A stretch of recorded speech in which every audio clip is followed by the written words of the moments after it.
talk to when you're lost at sea. I'll cast my line to bring you back to shore. We can find what you're looking for. It's such a crazy world that we live in. So many things to do in so many directions. We need to slow it down and take deep breaths before we miss what happens next. I'll be there through the thick and thick.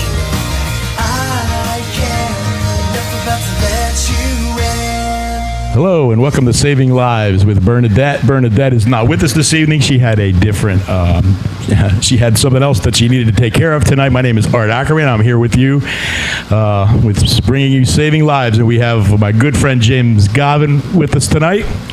Jim, how are you tonight? What's going on, man?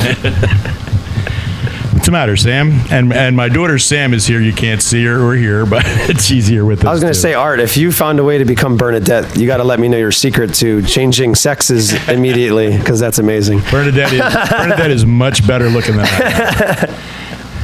So, Jim, how are you tonight, man? I'm doing well, man. That's good. How about you, man? I'm good. So what's going on? What do you have happening in the world of music? Oh, there's so many things, right? Well, that's great. I mean, yeah, so just kind of a basic foundation of what I'm currently doing in music. Most of my day is actually filled up with helping people with special needs, mostly adults. And I run a music program with them. And I go all throughout the state, do group sessions, individual sessions. I try to start partnerships with different places in the community, like recording studios and radio stations, and help our guys to kind of experience all there is to do with music for as cheap as I can do it, because I'm at a nonprofit. Yeah. So I'm getting better at, I guess you would say, making the best use of our resources. Try to do things in a make do with what you have. Yeah, right? And so we do a lot, though. We definitely get the guys out there and doing great things. In fact, last summer we recorded an album of cover songs, just stuff simple like kids songs and stuff. Right. I'm accompanying guitar, everybody's singing and playing an instrument, and it's cool. And we have one that we did of original stuff, believe it or not, too. And that's the amazing thing about people with special needs or developmental disabilities, is that's like the good lingo nowadays. Right. Everybody tends to focus on what they can't do, and I rather focus on what they can do. And because there's so many things that they can do. And in fact, some of them are smarter than me. They really are. They teach me a lot about life. Right. And we recorded original compositions, and that was just like the studio that we were with were amazing. They're called Blue Light Digital Sound. They're based in Mount Holly. They're amazing dudes, nice couple young guys that own the studio. They're really helpful to us and work with us very much on a consistent basis. And they have like loops and samples from different programs, and they let us like copy and paste loops and stuff. And so we ended up making a few originals that we actually have for sale on Bandcamp that funnels back into the music program. So it's cool. We actually have an album that is like self-released, but it's out there of original stuff. Hey, that's right. Isn't that the way most of that's done today? Anyway, yeah. Right? So it's like any artist, you can get your laptop and get a microphone and go. So I was talking with Rich just last night, as a matter of fact, and he was saying, it's all about self-promotion now. Yeah, totally. They throw you out there, give you a little bit of resources, and it's up to you to go out and promote yourself. Yeah. And that's like the kind of entrepreneurial sort of side of things now that you kind of have to have. Right. Or you just got to learn how to do it, because there's so many things that can get lost in the shuffle, and it's just about maybe thinking outside of the box a little bit. And we have our social media, different outlets, and then we have different ways of promoting things that we flyers and whatnot.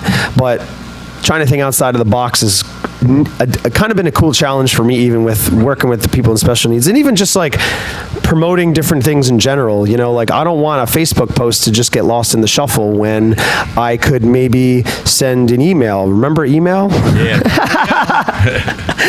We use it, but it's becoming a lost thing now, because most people either text or they've Facebook or Instagram or tweet. The first thing to go is snail mail. Right now, email is the next hit on the hit list. Right. So But yeah, the different things you can do just to kind of get people's attention. And so that's like one thing I do with music. And then, on this, in addition to that, I still gig out pretty regularly. I'm playing next Friday at Third State Brewing in Burlington. Put it out, man. Self-promotion. They're a great brewery. They're fairly new too. I think they've only been in existence for like 2 or 3 years. Where are they located at? They're in Burlington, right in Burlington City, on High Street, I think, just right downtown. Yeah. There's a new brewery down there, and the owner, Jay, is awesome. He's super cool. In fact, if you perform there, he has a wireless mic, and sometimes he will join you during a song, for better or worse. But no, he's just a great guy, has a lot of fun, and I go there every few months, and I'm playing there next Friday, the 28th, from 7 to 10. That's cool. Should be fun. I do a lot of gigs like that lately, like wineries and bars, and I also play assisted living facilities and nursing homes when I can, because I think it's amazing to give back in that sort of way. I did it as a volunteer thing at first, and then these places started paying me. So it wasn't my intention to get paid, actually, which is amazing. My intention was to just do something different and kind of re-inspire myself to make a difference with people. And then 2 or 3 places now on a fairly consistent basis pay me to go there and play for an hour, and I just bring my guitar and I'm playing in your living room, and that's cool. It was amazing. I never thought it would turn into anything, but it's another interesting niche that I kind of found myself in. Music is great therapy, right? Yeah, right. And so between special needs music programs all day long, and then gigging at bars and wineries, and then playing at assisted living facilities and nursing homes, and my day's pretty filled up with music related things. And I also have a music publishing company on the side, but that's a whole other that could take up an hour just talking about. So it's something I do to help my friends, some of my musician friends, and of course my solo project songs, try to get them more exposure, and of course maybe a passive sort of income stream coming in for them and whatnot, royalties and TV shows and commercials and various things. We've had some small successes, but I'm really excited just to help my friends out. Yeah. That I feel like either got the short end of the stick at one point with not getting signed to a label, or just kind of falling under the radar for whatever reason. Right. So just to kind of help them out and if that's the best, to me, it's just helping each other out, as best as we can. That's what it's all about, right? I So, mean, it's how the world goes around, or used to anyway. So between all of that, lots of music stuff. Yeah. So I sorry I went off on a tangent there for a while, but no. When you work with the disabilities, did you teach? Do they learn? You teach them how to play instruments, or how does that work? Yeah. So it's really neat. One-on-one sessions are usually I get the best out of people, better than in a group session, obviously, because you're just one-on-one with them. There's no distraction. There's not 8 people in a circle and someone's picking their nose, or someone's doing something that they're not supposed to, and there's distractions, and then everybody loses focus. So when I'm one-on-one with somebody, I usually I'm fairly well versed on piano, ukulele I know enough on, and percussion, just basic rhythm keeping and basic and intermediate rhythm keeping. And my main instrument is guitar, and there's been a few people that I've been able to spend time with that have had no musical knowledge at all, and I've been able to teach them some simple songs just off memory, writing down color-coded sheets for them, and painting a part of a piano, right, all the A notes are red, sort of thing, because I don't want to go in with the assumption that everybody can read, because a lot of our guys can't. I call them guys and girls, people that we serve and support at Allies is where I work. So I don't want to go with the assumption that they know how to read and write, because a lot of them don't. And so, but a lot of them know their basic colors. And so I teach them music through color. And then just color association with it, It uses a mnemonic device sort of thing. Sam, you did that, didn't you, with your keyboard? Yeah. It's a great way to learn. Yeah. At first, if you don't know how to read music, notation sheets or whatnot, and little disclaimer, I don't know how to read music, yet I know how to play hundreds, maybe even thousands of songs. Right. It's all by ear, off visual memory. I have a gift that, you do. And I thank God every day for it, because it's what I get to do every day, and it's my passion, is making a difference through music. My nephew was the same way. I mean, he couldn't read, but man, he could let him listen to something, and within 5 minutes, it would sound like the original. I don't know how I'm able to do it either. Right. I can hear it. It's a gift. I can hear it.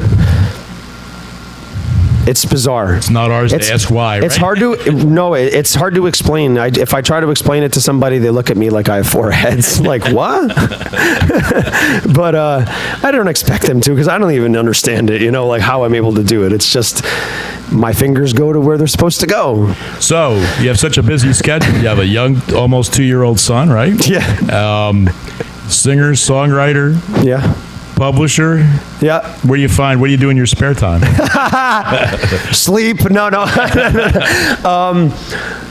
I mean, I do, well, we were talking about this beforehand. I do long distance running, and that takes up a lot of time too, because it's long distance. I don't know. Like, I know Einstein said this, that sleep is a waste of time. I don't think sleep is a waste of time, but I definitely put the most into my day. Right. And I go home at the end of the day, and I know I put my hard work in, and I fall asleep pretty easily. Yeah, and that's good because I give everything that I have. Right. I really do. Most days, I gotta say, unless I'm really sick and under the weather, I give everything that I have throughout the day.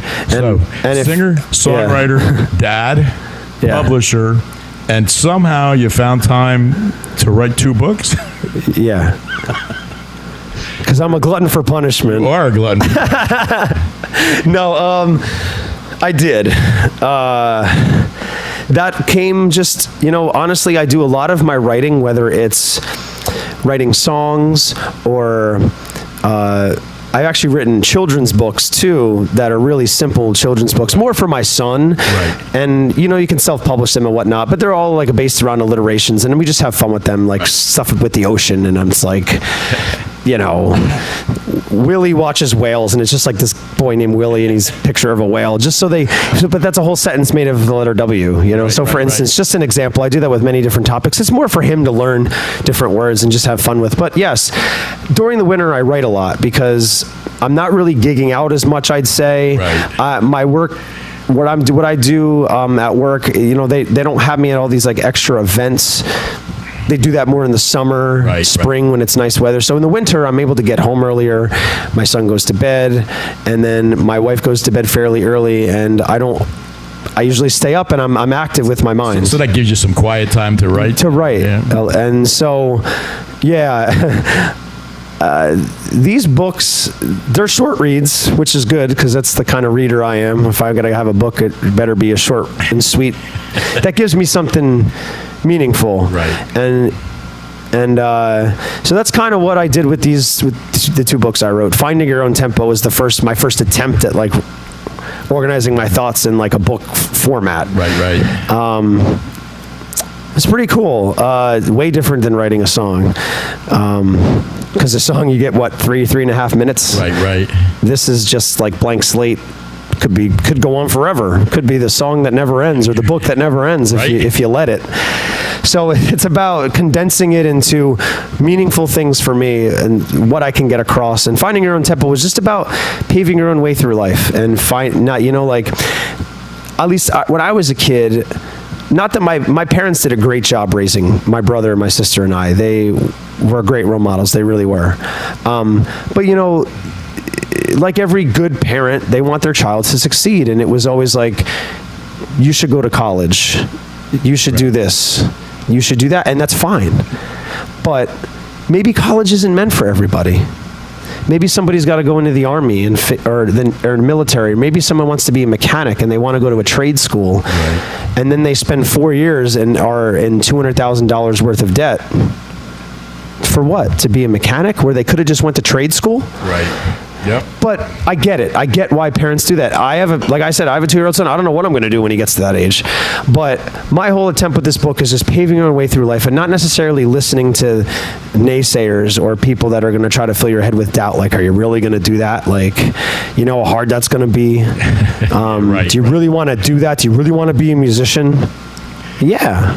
You want to do what I am passionate about life, and I am that way because I get to follow my passion and my love for music and making a difference with people, and I get to join them in too. And so it's kind of like my growth experience of going through beginning of working at just a job to have a job rather than have a calling through a career. It's something that you don't mind getting up and going. Yeah, that I'm like pretty stoked to do.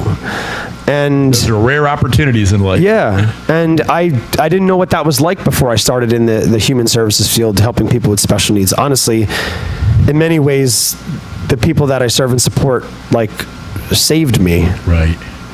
They have, because it's made my focus more on other people than myself. And I realized how selfish I used to be as a musician in my early 20s. Right. And now I'm just like, wow, I can't imagine just like trying to do this all the time for myself. And that's to me, that's like can be a dead end sometimes. Right. And or just hitting your head against the wall and not really pushing past it. And when you start getting outside of yourself and helping other people is when you find things about yourself that you never knew, and then you just feel better. You really do. Yeah, so I wanted to volunteer with something or for something, or some cause or something that was close to me, but I didn't know what that was. And then heroin walked into my home, and it chose me. I didn't choose it, and I found City of Angels, and they needed help. They needed somebody to help push, the agenda and keep the word going. And, we're all volunteers. None of us get paid for, the work that we do. So, but it has to be something that you're passionate about. And it doesn't even seem like work. I hate heroin and opioids, but I love the fact that it walked into my life and it brought a lot of good karma and a good people, you know what I mean? Yeah. In contact. So good things happen, you know what I mean? When you help try to help somebody else, it turns around, benefit you as well, You just never know. I mean, you might open up doors you never thought you'd open. That's a true statement. And it sounds like a cliche thing, but it's really true. Like, you end up finding stuff out about yourself you never knew. You feel better, and you end up meeting some amazing people. And is there any negative in anything I just said? No. It's all positive stuff. So that's what we need. We all need positivity. The world needs more positive. Yeah. So. Yeah. Absolutely. But yeah, then the second book I wrote, Manic Music Manifesto, was basically, in a nutshell,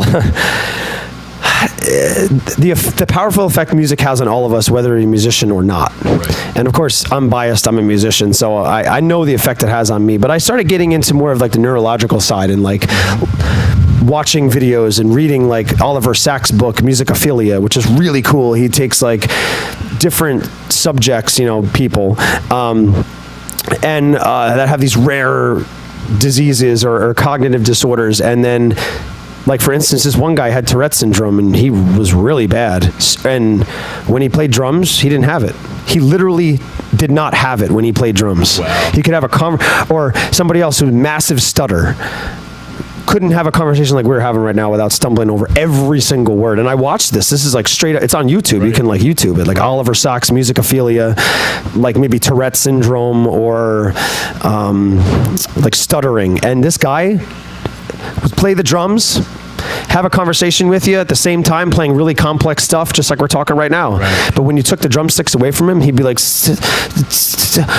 So that was. It's unreal. His brain basically had to multitask, and that was for him not to have Tourette's or stutter. It's amazing. Wow. So I got into learning about the neurological side a little bit, and just taking some research that I had found on the internet about just human demographics and socioeconomic demographics across the world, on how many people have music, how many people have water, how many people have have access to water and music and food. And I found out that more people listen to music than actually have clean water in Africa.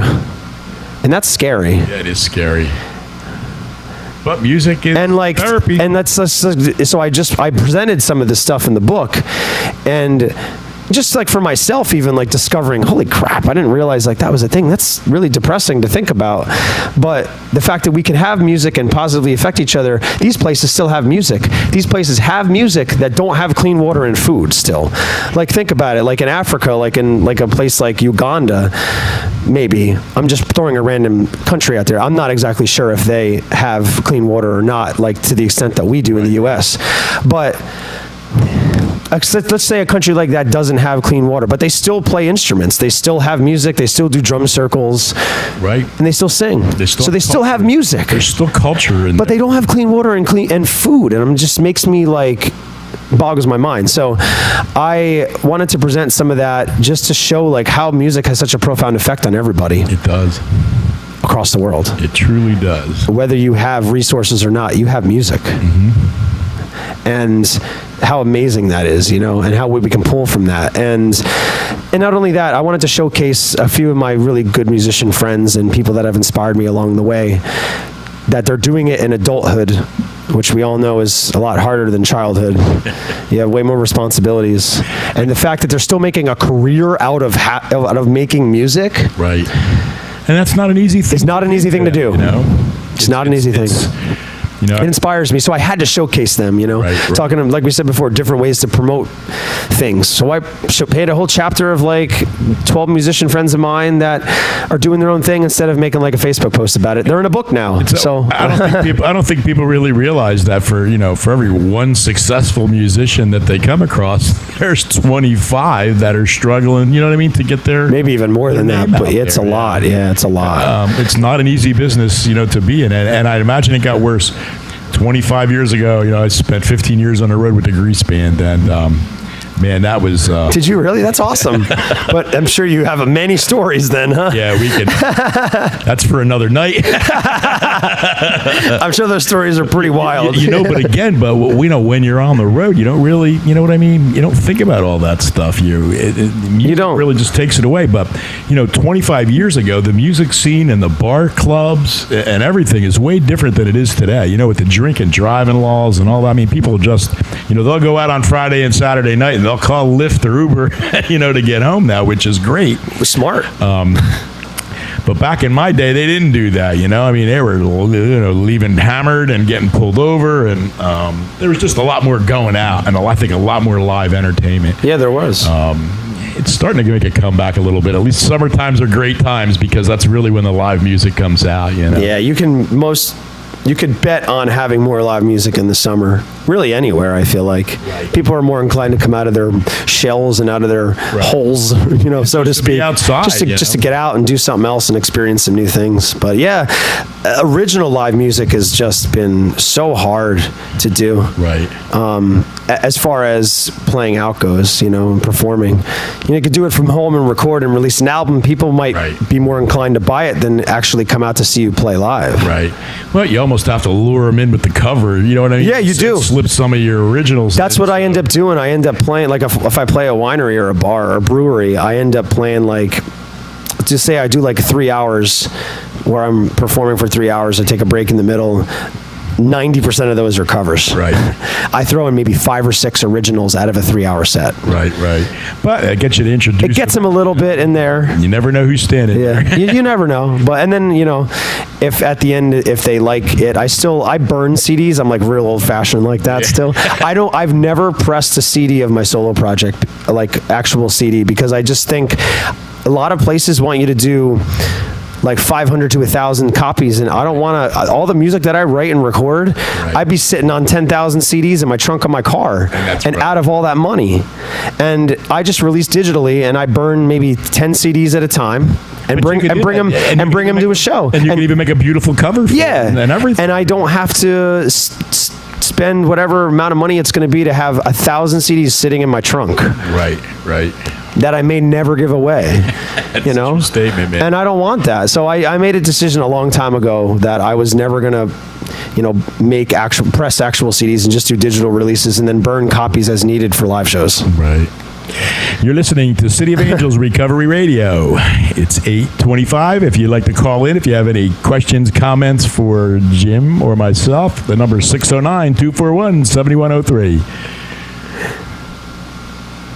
Be quiet, Sam. You make too much noise over there. So what else you have? Tell us a little bit more about Manic Music Manifesto. Yeah, so that one, like I said, it's kind of like talking about the world and how much music, has a profound effect on musicians and non-musicians, and what it really does to your brain. Cognitively, it's really supposed to enhance certain parts of your brain, and like I've seen videos of it. It kind of lights up different parts of your brain like a fireworks, almost like going off, because it's connecting different synapses that you don't usually get from other forms of media. It just doesn't happen unless you listen to music, and if you play music, forget it. It's like total immersion of the brain. Really? Yeah. Wow. Almost total immersion. Wow. So you better believe, like, I'm playing music a lot because lots of ideas come to me, whether they're music related or not, when I'm playing music, trying to write a song, or just like playing a cover song or fooling around and tinkering. I totally lose all track of like time and space when I'm involved in like writing, especially writing songs and recording. Right. It's like being in like what people would call like a flow state. Right. And I have gone several times in the past when recording at home. This is like before I was even with my wife and had a child, where I'd go without eating lunch and dinner. And I wasn't even like hungry, because I just spent 8 hours pretty much recording straight, like tracking acoustic guitar for like an entire album, and then tracking most of the bass, and then getting into adding other instruments. And I looked up at the clock and I'm like, holy crap, it's 9 o'clock at night. Yeah, I've done that myself. And you totally lose track, and it's really nice to not be tied to time, because so much of our lives can be dictated by the clock. And be sitting there at 3 o'clock in the morning going, I have got to. I got to do it. Yeah, like, because it's like, I don't want to stop, because it's like it takes so long to get to that point that you're like, man, if I go to bed, I might lose it. I'm going to lose it. Yeah. You don't, and that's another thing when you're like in a flow state and you're like, things are just pouring out of you. Right. You don't want it to end, because you don't know when it's going to come back again. To me, that's my one of my, it's not a fear, but I'd say, oh my God, like, when am I going to have this time now where I'm going to sit down and write 3 songs like that? Not like that, but like actually be like mindful of like what I'm writing, and really being like, wow, I can't believe this is coming out of me right now. And to think, oh man, I gotta go to bed now. I mean, I should probably eat dinner now, or I'm gonna like pass out. But you don't want to. I don't want to. You don't want it to end, because it's like a euphoric feeling. But then I wake up the next morning and I'm sitting there having my coffee going, I can't get back to where I was. No. I just struggle with getting back to that same state of mind, and it just takes hours. So and this is how some of these books were written in many ways to me. Like, I was in that flow state where things were just coming to me, almost like I was having revelations almost. You don't want to stop. And then I looked up.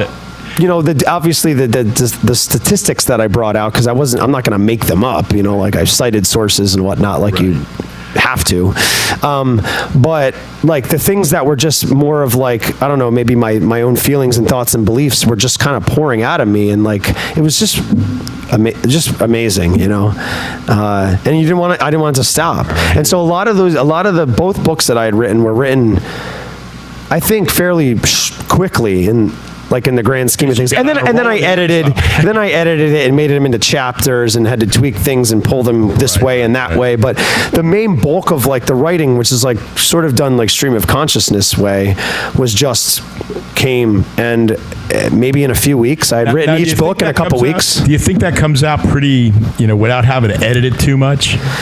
I had to edit it a little bit. Yeah. But most of it came out as like we're having a conversation right now, minus the saying or like, or at the end of a sentence. Right. But I almost, some of the things in there, some of the phrases and sentences I left on purpose that were like more like rhetorical questions to myself, but were also actually questions to the reader as well.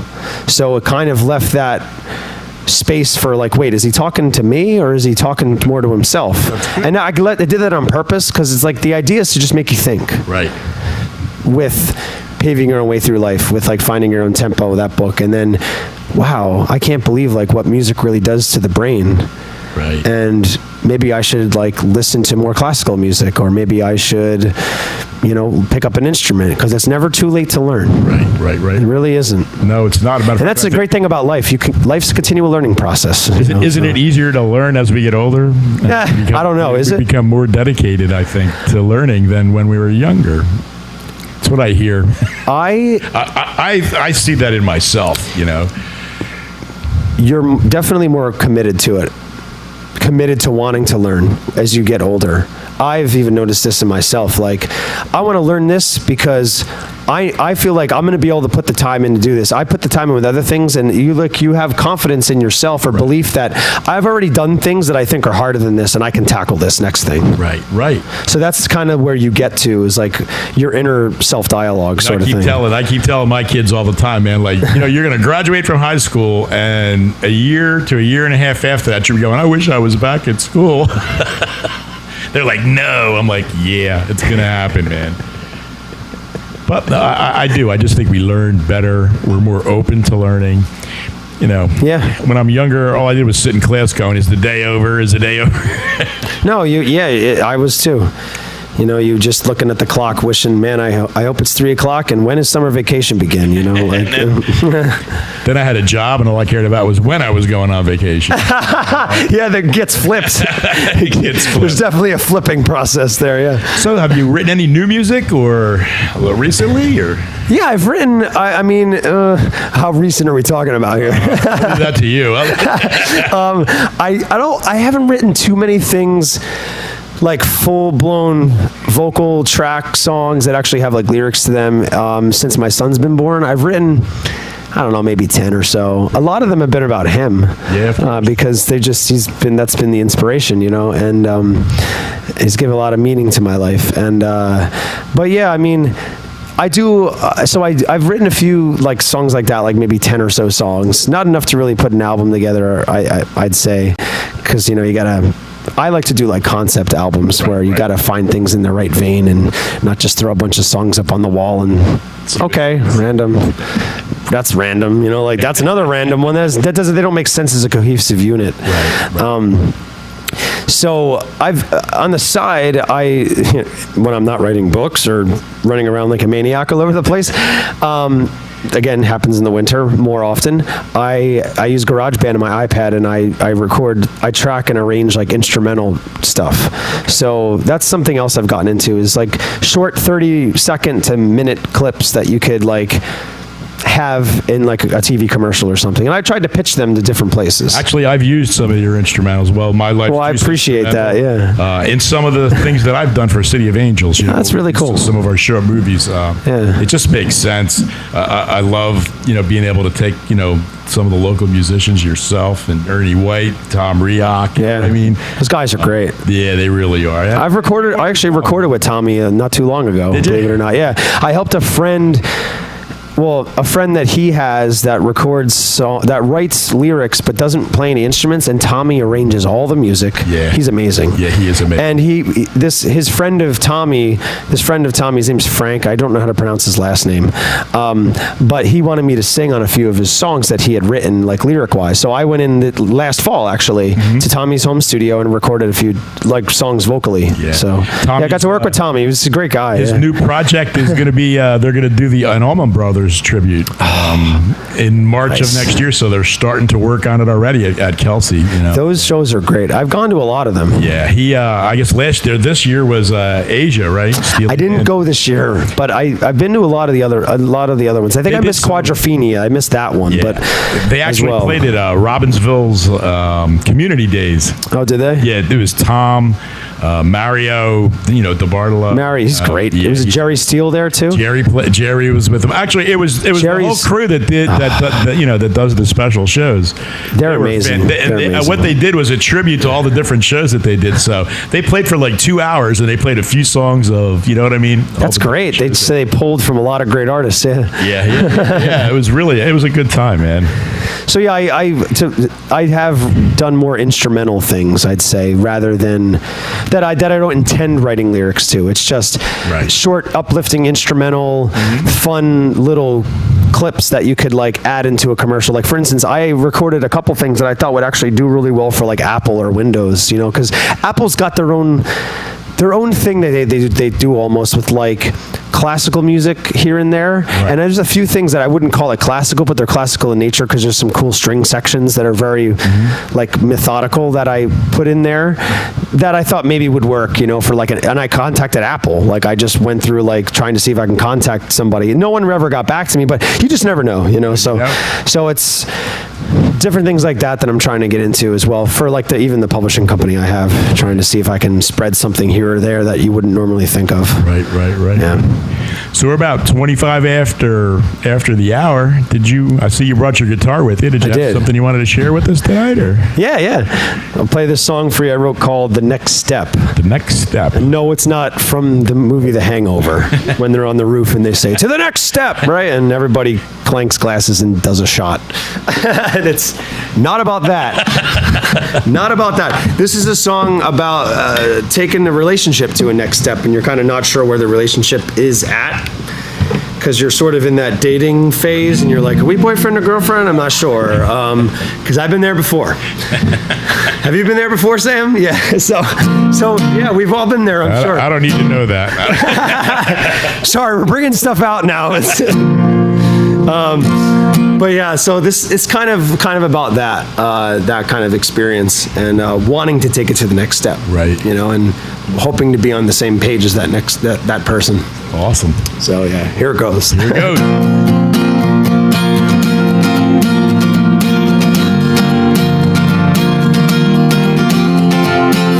I never wanted to admit this to you, but every time our eyes meet mine, it reminds me of that night back in June, where you opened up to me and told me things that I never told anyone. Now I think you know me better than I know myself. First things first, let's get one thing straight.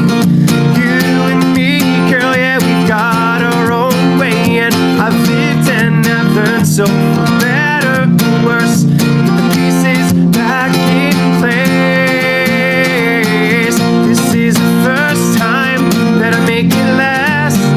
We may never know love if we don't give this a fighting chance. I don't wanna live my life in regret. Better make your mind up, we can take it to the next step.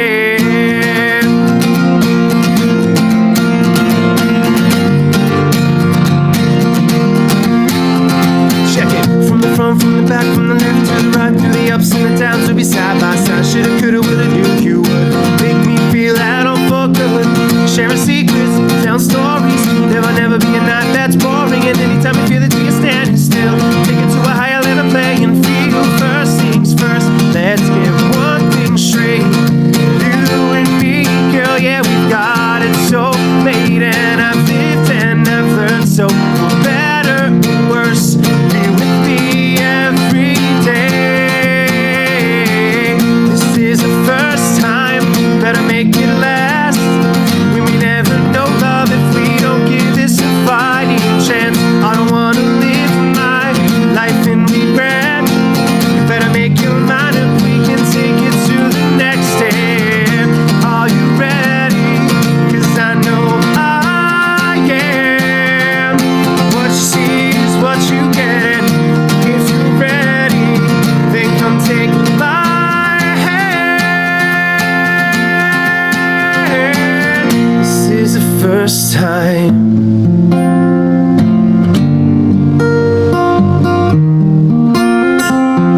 This is the next step.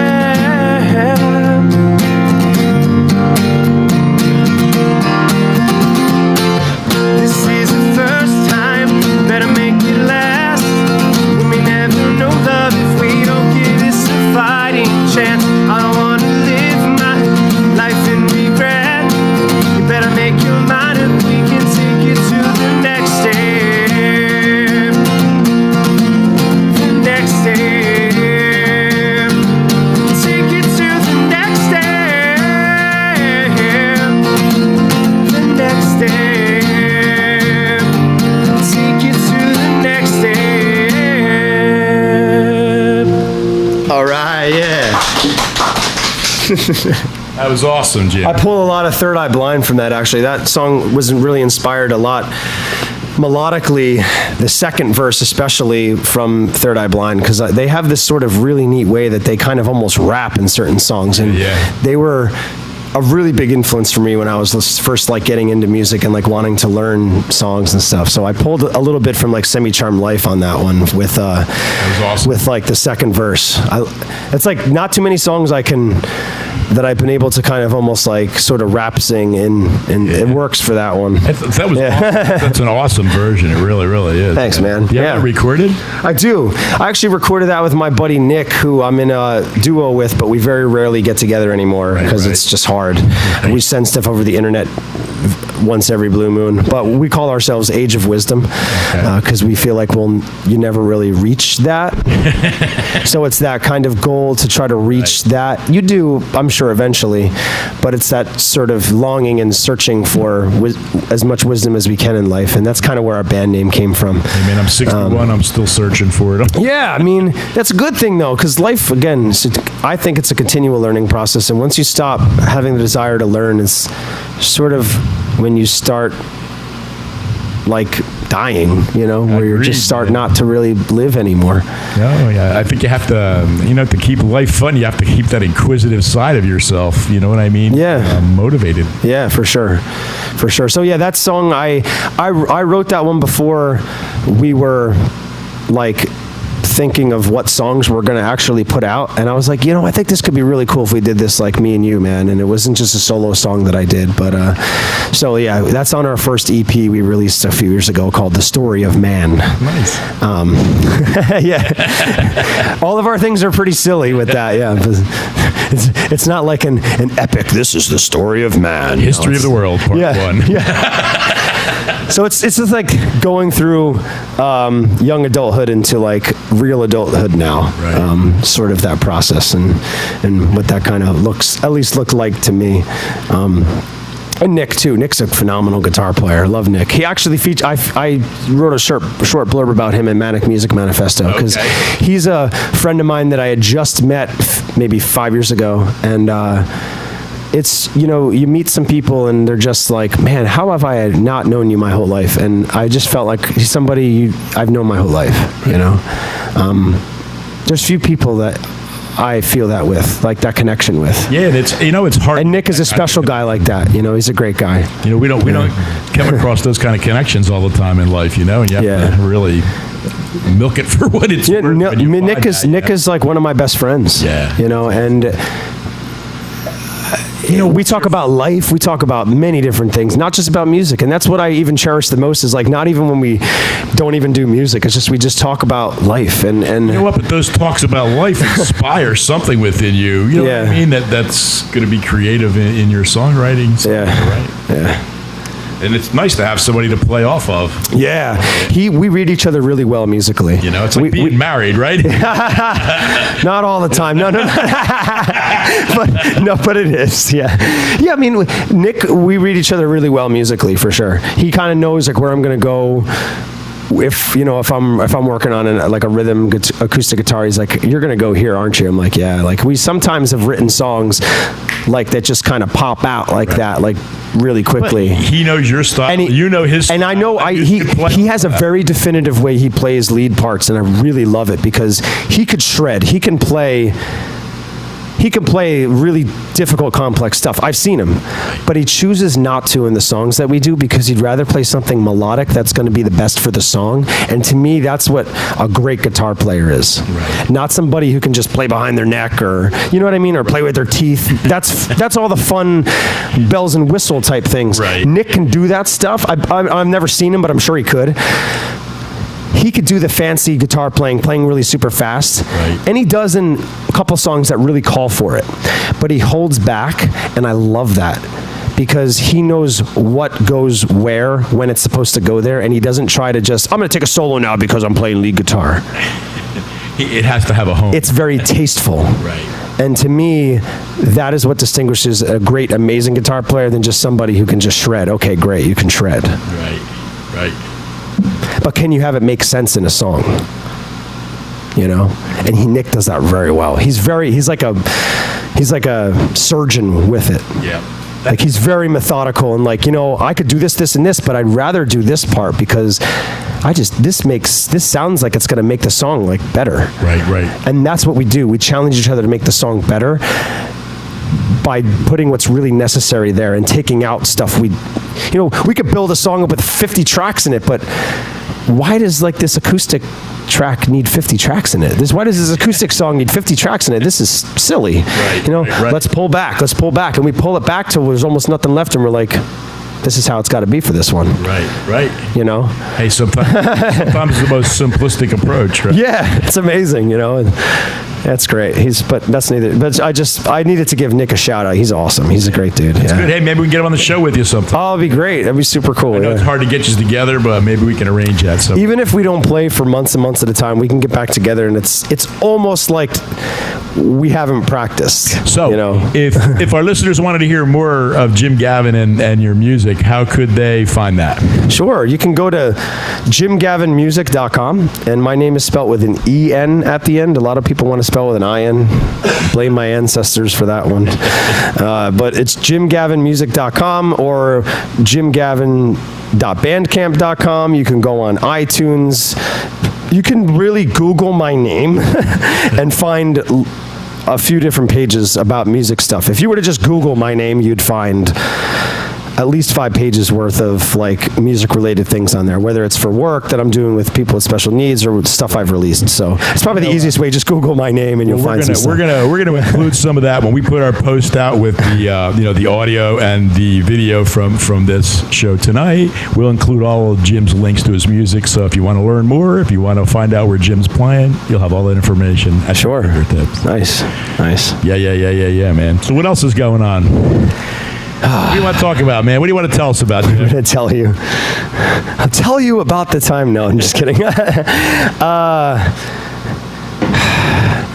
Man, we could talk about kids if you want. Sure. How's your son doing, man? Henri, almost 2, right? Almost 2. He's just made a huge impact on me, and I know my wife too. Inevitably, right? I mean, so is this a mini Jim running around? It is. He looks very much like me. He sort of does act like me. Wants to run around in a circle with his pants off. No, I'm just kidding. But he does sometimes, especially a day like today. He's running around in his diaper for sure. Hey, I was doing that too. 95 out. Yes, Samantha, you revert back. You wear a diaper when you're 2, and then you wear a diaper when you're 62. Or maybe 92, But yeah, he's just in this amazing phase right now where he's really picked up a lot of vocab words lately, and it's really cool to see the connections he makes. He loves watching little Sesame Street clips here and there, like YouTube videos, and it's some really cool thing for any parents out there too. I'm sure you figured it out with different shows that the kids watch. I mean, he likes to watch Paw Patrol. That's like all the rage now. It's kind of a neat show. It's about like dogs that save the day every day, and they're just like your everyday kind of heroes, like policemen. There's a policeman in there, there's a fireman in there, and so they're all dogs. Yep. And they all save the day with whatever's happening in the town of Adventure Bay. So that's kind of a cool show, and I like it because it's really, it's not like vulgar stuff. It's not like stuff that you wouldn't want your kid to watch. And then there's Sesame Street videos that big artists do, like Usher does a song. It's like the alphabet, yeah, your ABCs, right? And he sings about every letter of the alphabet, and he does a dance, and he's got all the like Muppets with him, and and my son loves it, and he's learning the alphabet through it. And so they do a lot of really cool things with Sesame Street, even short like YouTube clips. I watch that with my granddaughter though. She's just 11 months old, but when the TV commercials come on and they're louder and they have music, life stops right in there till it's over. Yeah. I mean, it's 2 minutes of we're listening and dancing to commercials,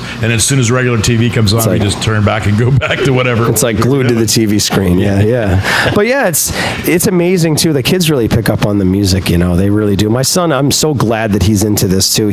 One of his favorite songs is Hey Jude. Is it? Because of the ending where they sing na na na na a bunch, and then Paul McCartney goes Johnny Johnny and starts screaming. So I start screaming. And so now we just get to the end of that part of the song, and he only wants to listen to that part now. So we just fast forward like through the 5 minutes of Hey Jude and get to the end, and now we're just singing, no, no, no, no, we're screaming, but he loves it. That's and awesome, like, and I'm so glad he likes that instead of like other stuff that's on the radio nowadays, where you really have to dig deep for like good, meaningful songs that tell stories. I've always been one about telling a good story through a song, and I'm sorry, like Turn Down for What doesn't do that. I always go back to this song, and I know all the young kids out there probably know it. It's like, turn down for what, right? And that's basically all the guy says. And he says, shot, another round of shots, I think. So he maybe says 7 or 8 words in the song, and the guy's probably a billionaire. Yeah, right. But he doesn't tell any sort of story. No. Yes, there's a cool beat to it. You can listen to it while you're in the club. Is that guy Raffi still around? Yeah. Is he really? He is still around. He was old when you were young. I don't know if he still puts out new music, but Yeah. I'm pretty sure he still plays stuff. He does stuff. He was big time with Baby Beluga, right? Yeah, that was like a big song he had. Wow. When you were growing up, that was you. My son really liked that one. When he was maybe 6 to 9 months old, he wanted us to play that almost every day, like the Baby Beluga in the deep blue sea, right? So many different songs we sing at home. We could be singing that, we could be singing Hey Jude, which is really cool. And so yeah, his vocab lately has been really, really neat to witness him like making sense of things. He knows now that like I mow the lawn every week, and so he wants to go look at the lawnmower, and he has a little lawnmower and he follows me around while I mow the lawn. It's so cool. You used to do that. And he has like his fake lawnmower where he just like doesn't do anything. He just follows. Let's have this conversation in 14 years. Oh, boy. Ask him to cut the grass, and he's going, "No, I'm busy." Yeah. But he loves it now. He just like follows me around, and it's just amazing. Yeah, but that's awesome. Yeah. So, where are some opportunities again before we get ready to go off the air? We got about 10 minutes left. Sure. Where people can come out and see you. Well, I know you said in Burlington. Yeah, Third State Brewing on next Friday, July 28th, from 7 to 10. Right on High Street in Burlington City. Really, really good brewery. They have very good craft beer there. So if you're into craft beer, it'd be a nice place to check out. Call an Uber or a Lyft. Call an Uber or a Lyft. I work for Lyft, so. If you intend on imbibing a little bit.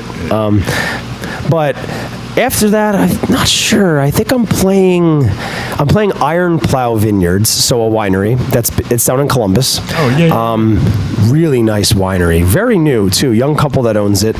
And that's August 12th. It's a Saturday from 1 to 5, I think. And that's a really pretty small place, but the wine there is really tasty, and the owners are great. They have a really good ambiance there, and they like to have acoustic music there. So I played there a few times. They're a very new winery. Maybe the last 2 or 3 years again. Right. A lot of these places are popping up lately. And you know what? They're very popular now. Actually, yeah. You know what I mean? Even on social media, people going, "Hey, I'm going to a winery this weekend," and there's food trucks, and they take their tour. Yes, they do that, and they do a lot of weddings at wineries too. So for a lot of different reasons, people are really into wineries now. Yeah. Good way to pass the time on a good day, Have a glass or two of wine, listen to some live music, and that's kind of their vibe, what they try to go for. And it's more of a listening environment. So it's nice. I'd rather play a venue like that where people are more chilled, they're relaxed, they're kind of just looking to have a nice relaxing afternoon. They came there to spend the afternoon. They're not looking to come in, get out, you know what I mean? Have lunch and leave in 2 hours or whatever. I think at this point in time in my life, I'm done playing at bars. I especially as a solo act, you're like the guy in the corner that no one cares about because, they got the TVs on, people coming in for birthday parties, they're just loud, and they're like, who's that? There's a guy in the corner, I don't want to do that anymore. Right. I'd rather play to people who appreciate it. Or there's not only appreciate it, but just are there to listen and be chill and relaxed and just enjoy it instead of like, how many shots can I do? And this is a whole this whole, what we're talking about now is helping people, and, you know, doing a lot of shots is not going to help you with anything. No, that's not. You know, so it's not the solution. And so I'm done with playing at bars for like for those reasons, you know. Even though I'm driving for Lyft now, I try to avoid those late nights because I just cannot deal, you know what I mean, with the drunken people. I went out Friday night. I had this one girl. She could barely get in the car. And I was like, oh, my God. I was like, what is this? Is she going to throw up everywhere? Right. You probably think, I would think that, like, great, she's going to throw up everywhere. Or she's not going to know how to get me home because she doesn't even remember what her address is, you know, or... Hopefully they put you just don't know. Yes, right.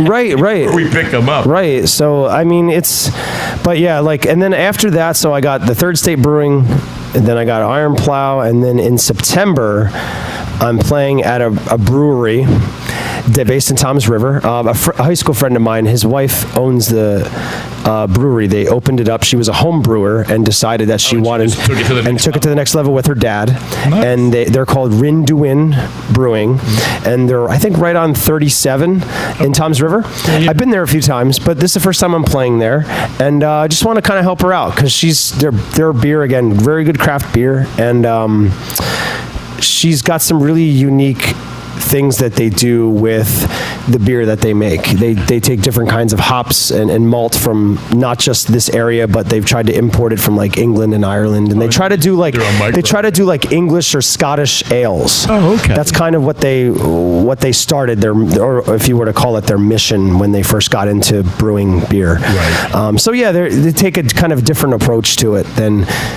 I guess maybe your average brewer would. That's cool, which is cool, and they're great people. So yeah, I try to do like one public gig a month now, I would call it, right, just because I want to spend as much time as I can with my son on the weekends and whenever I can, and you know, and then I make up for it other ways by playing at assisted living facilities or nursing homes for an hour, right, where it's like 10 minutes down the road from my house and I don't even have to bring anything except my guitar and myself. Right. That works. So yeah, I do many different gigs, but a lot of them I can't kind of invite people to. It's not like I can be like, hey, come out to the nursing home, you know, like... Come out to the nursing home. I'm playing 7 to 9. It's kind of odd, right, to invite somebody to a nursing home for a performance, but, you know. It's all right, though, but I think that's awesome, man. I mean, my mom's in rehabilitation right now, and it's kind of combined with a nursing home and rehab, and... You know, I could just see those people kicking back and really enjoying some live music and, you know, a little brightening up of their day. I have found great value for myself and for them when I perform at a nursing home or assisted living facility. The two places I play at very regularly, I'm usually in the Alzheimer or dementia unit. Right.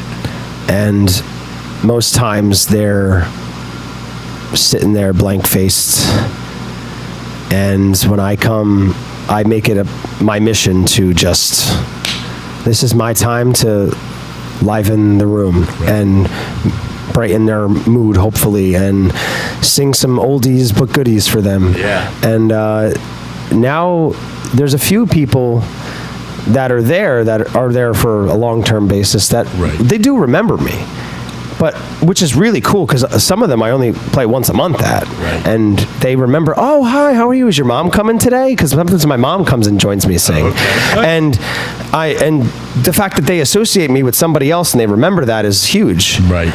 The fact that they're in a dementia or Alzheimer unit of the nursing home, but they remember that. They remember that, and they because I think it's because of the music, because I do music with them, and they're like associate me with my mom at this one place, and then this one woman will tell me the same story over and over again, but she feels comfortable enough to do that with me, right, you know, where she might not do that with somebody else. I don't know, you know, so it's cool. I enjoy it for many different levels. Hearing the stories from people that are 80, 90 years old, they just have a lot of really great experiences in life that, you know, I haven't experienced yet. And sometimes they'll share some stuff with me that I'll take with me.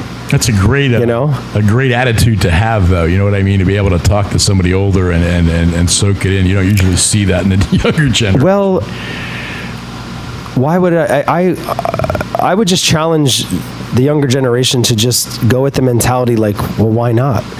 they've lived 80 years more than you have, or however longer than you have. They must know something you don't. I mean, that's what I told You know, they have to know something you don't. I had this conversation with my son-in-law.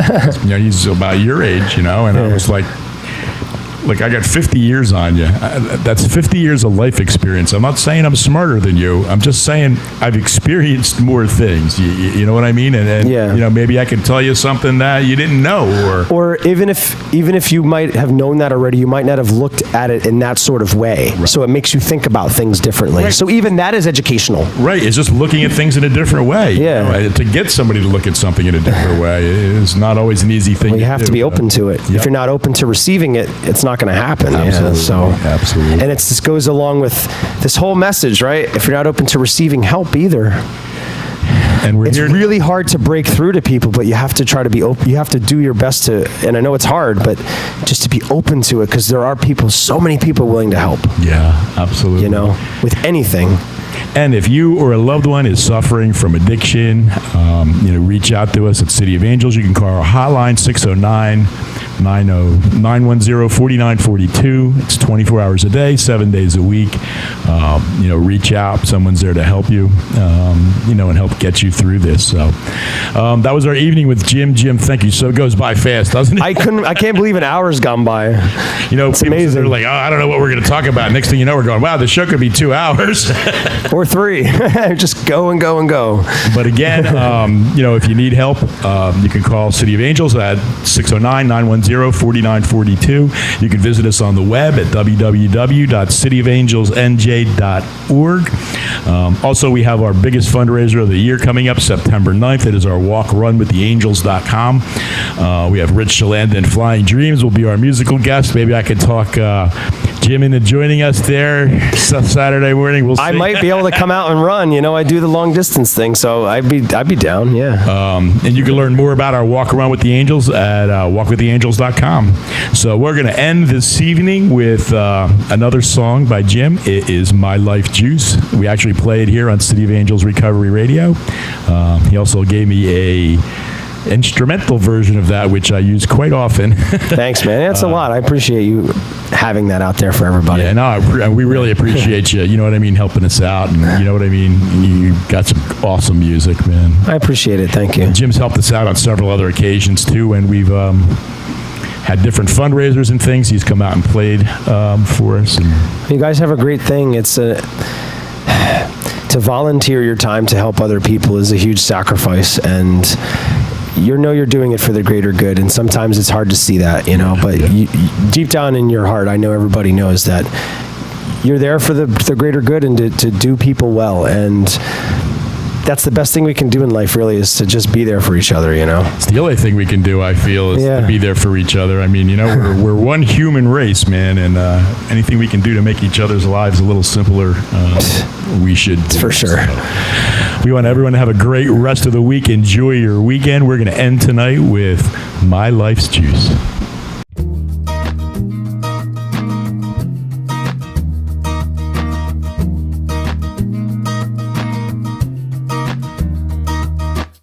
Sometimes a friend is all you need.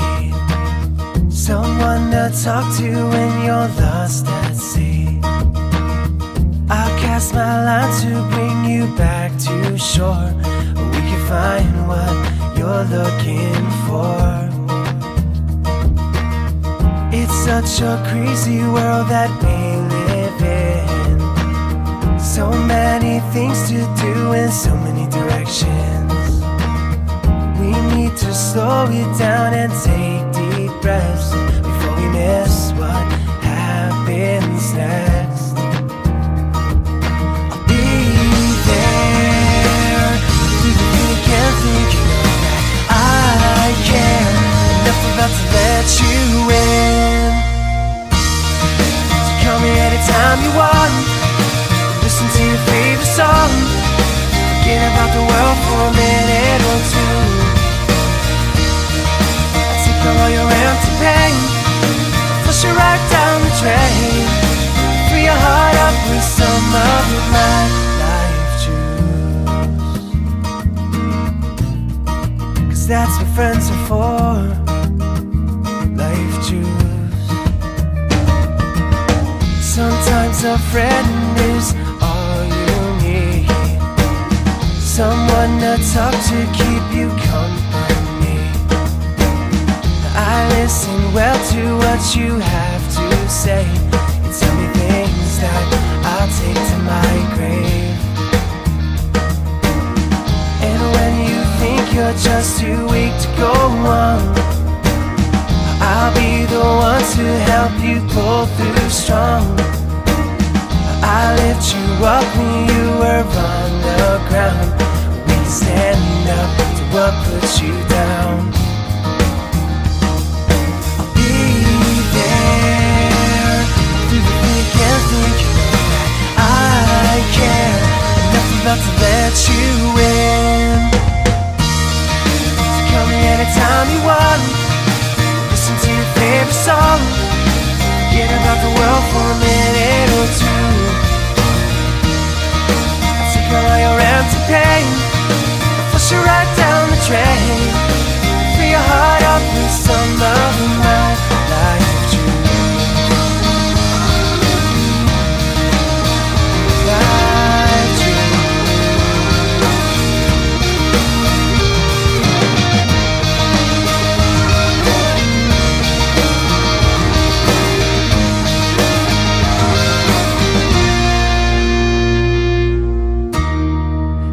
Anytime you want, or listen to your favorite song, forget about the world for a minute or two. Take all your empty pain, flush it right down the drain. Fill your heart up with some of mine. So call me anytime you want, listen to your favorite song, forget about the world for a minute or two. All your empty pain, flush it right down the drain. Fill your heart up with some of